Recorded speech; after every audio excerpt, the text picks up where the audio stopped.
माँ का छोटा सा भजन, उसके बाद माँ से प्रार्थना करेंगे। कोई भक्त है जो कह रहा है कि हमें ये वाला भजन सुनाओ। बोलो साचे दरबार की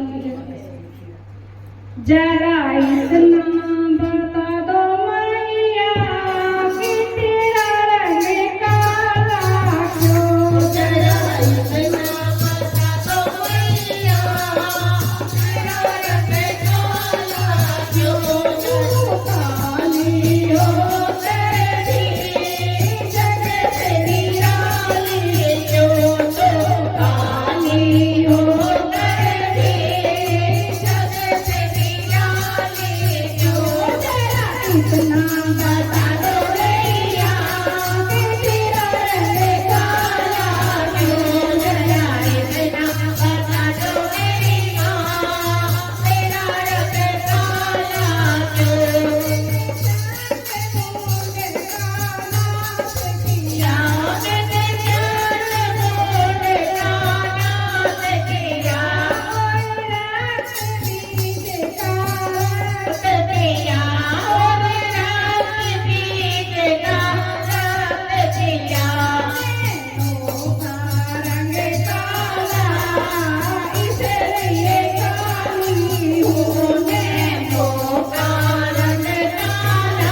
हो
भक्तों से मुझे ये बताओ कि शक्ति महादेव में है या शक्ति माँ में है?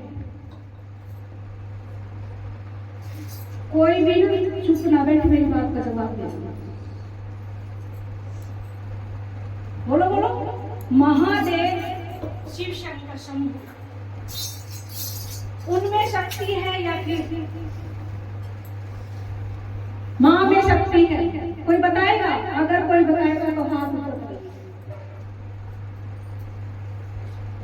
क्या महादेव को नहीं जानते? जानते हो क्या? अपने आप को जानते हो? सबसे पहले ये बताइए, जानते हो? अगर जानते हो तो फिर बताओ तुम कौन हो?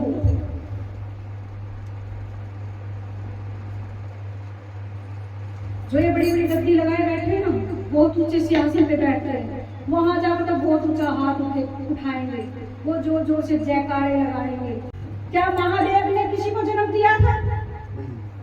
दिया था क्या? किसी ने जन्म दिया? किसको जन्म दिया? दिया? शक्ति को जन्म दिया। माँ ने शक्ति को जन्म दिया।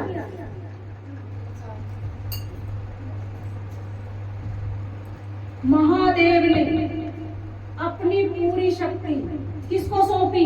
एक नारी को। और उस नारी ने क्या किया? पूरे संसार को आगे बढ़ाया। बेटी को जन्म देकर, बेटे को जन्म देकर सारी शक्ति तो कहां पहुंच गई महादेव की? कहां पहुंच गई? महादेव के पास तो क्या है? बताओ, महादेव के पास क्या है? हाँ, ये थोड़ा दूर है। महादेव के पास क्या है? कोई बताएगा? जब महादेव ने सारी शक्ति ही एक नारी को दे दी तो उनके पास क्या बचा? कोई बता सकता है क्या बचा? तुम लोग रोटी खाते हो और बिस्तर में सोते हो। आने वाला कलयुग, आने वाला समय इतना भयंकर है कि बच नहीं पाओगे अगर ज्ञान नहीं होगा, समझ नहीं होगी तो समझ नहीं होगी, बिल्कुल भी बच नहीं पाओगे।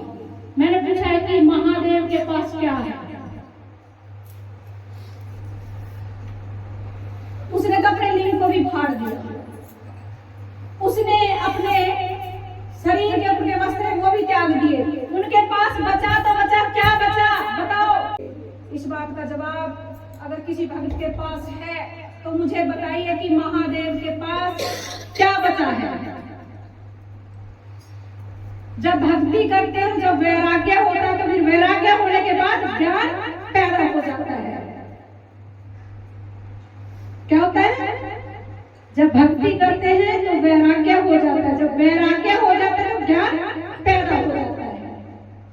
एक तुम्हारे सामने तुम लोगों की सेवा करने के लिए इस आसन में बैठी हूँ। अगर वाक्य में ही अगर ये मुझे अकेला चलाती तो न जाने मैं आज ये कहती हूँ, मैं किसी को दोष नहीं दूंगी। हो सकता है मेरे भाग्य में खाइए कि गृहस्थी में रहकर उसकी सेवा करना, उसने मेरा हाथ पकड़ लिया। अगर वाक्य में मैं गृहस्थ जीवन में ना होती तो मैं सच बता रही, पेड़ के तने का जो आखिरी सैलाब है मैं उसका पता लगा देती। और आज भी पता लगाने में कोई कमी नहीं है। मैं तुम जैसे भक्तों से पूछती हूँ कि महादेव के पास क्या बचा बाकी? अगर किसी को पता है तो बताइए। नहीं पता है तो भी बोलिए नहीं पता है। सारे मिलके बोलिए कि नहीं पता है। अगर पता है तो बोलिए पता है। बहुत से लोग गाड़ियों में चलते हैं शहंशाह आलीशान बनके। आलीशान तो हमारी क्या है? एक मुट्ठी की राख, उसके अलावा कुछ नहीं है। उसके अलावा कुछ भी नहीं है। या तो आज जाग जाइए, नहीं तो जागना तो पड़ेगा ही पड़ेगा, नहीं तो फिर ऐसे ही चले जाओगे 30 रुपए के मटके के अंदर घर के और गंगा जी में ऐसे ही बह जाओगे। हो सकता है मटकी से मटकी ही मिल जाए। मैंने पूछा है कि महादेव के पास बाकी बचा तो क्या बचा? मैं तुम लोगों से ही जवाब मांगूंगी। अगर तुम लोग मिलके ये बोलोगे कि हमारे पास जवाब नहीं है तो बताइए। ऐसे नहीं बताइए। नहीं पता। फिर तुम अपने गुरु के पास आते हो, कितने शब्दों को याद रखते हो? कितनी बार हम तुम लोगों को बहुत सारी बातें बताते हैं कि इस बात का अर्थ ये है, ये रास्ता है, इस रास्ते पे चलना है। महादेव के पास बचा तो क्या बचा?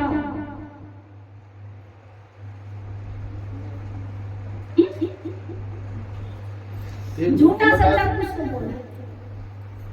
क्या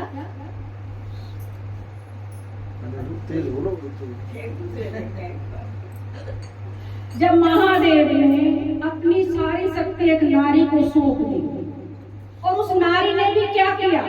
उसकी नहीं मानी तो आखिरी जो महादेव का अपना जिसके अंदर उसके प्राण थे उसको भी पाड़ के फेंक दिया कि तू मेरा कहना नहीं मानती तो फिर मुझे क्या करना ऐसे जीवन का।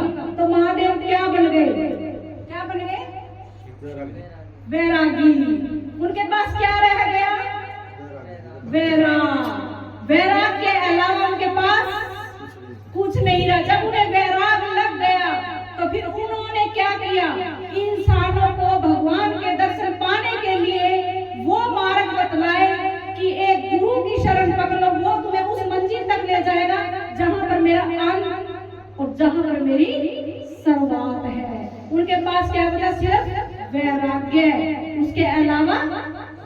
कुछ नहीं बचा, तन से भी खाली और मन से भी खाली। बोलो साचे दरबार की हर हर हर हर हर हर। ज्ञान तो बहुत बताना चाहते हैं, लेकिन इसलिए नहीं बताते कि तुम लोग बड़ी बड़ी गद्दियों के पास जाने में ही खुश हो, पैसा फूकने में ही खुश हो।